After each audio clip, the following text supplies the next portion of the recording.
असं आहे की मी पहिल्या दिवशीपासून सांगतोय, बीडच्या प्रकरणामध्ये कोणालाही आम्ही सोडणार नाही।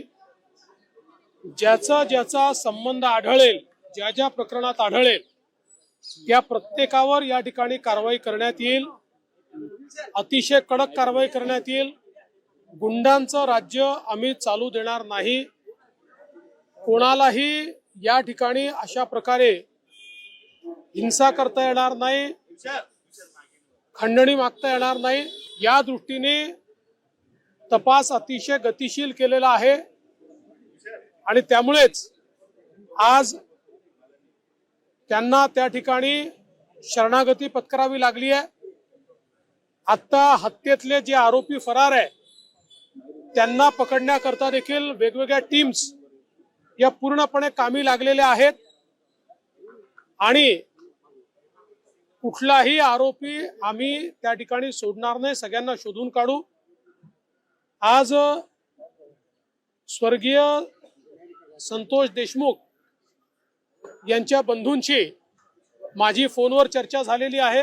त्यांनाही मी आश्वस्त केलेलं आहे की तुम्ही काळजी करू नका, काय वाटेल ते झालं तरी सगळे दोषी शोधून आणि जोपर्यंत ते फासावर लटकत नाही तोपर्यंतची सगळी कारवाई पोलीस करतील, हा विश्वास मी त्यांना दिला आहे। कोणचा गुन्हा दाखल होईल, कसा होईल हे सगळं पोलीस सांगतील, हे पोलिसांचं काम आहे। जे पुरावे आहेत त्याच्या आधारावर कोणाला सोडणार नाही हे मी स्पष्टपणे सांगितलेलं आहे। त्यामुळे या संदर्भात वेळोवेळी पोलीस निर्णय करतील, पोलीस ब्रीफिंग करतील।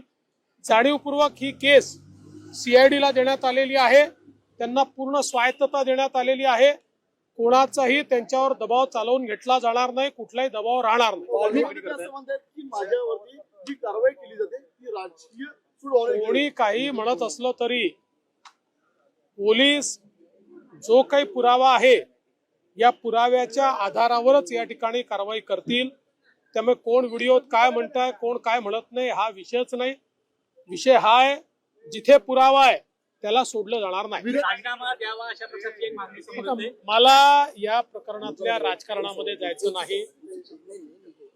मी पहिलेपासून सांगतो, कोणाही विरुद्ध पुरावा असेल तर द्या, ज्याच्या विरुद्ध पुरावा असेल आम्ही शोधतोय, कोणाजवळ दुसऱ्याजवळ असेल त्यांनी पण द्यावा।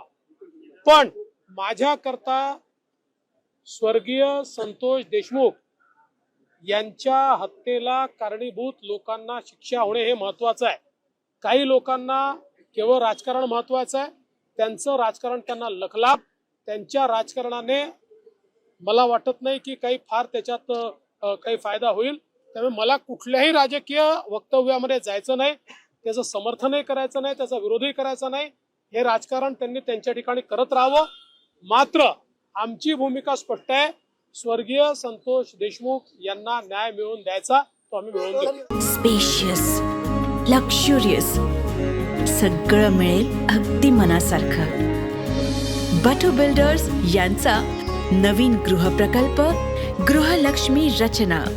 अशाच नवनवीन अपडेट पाहण्यासाठी आमच्या KK न्यूज चॅनेलला सबस्क्राईब करा।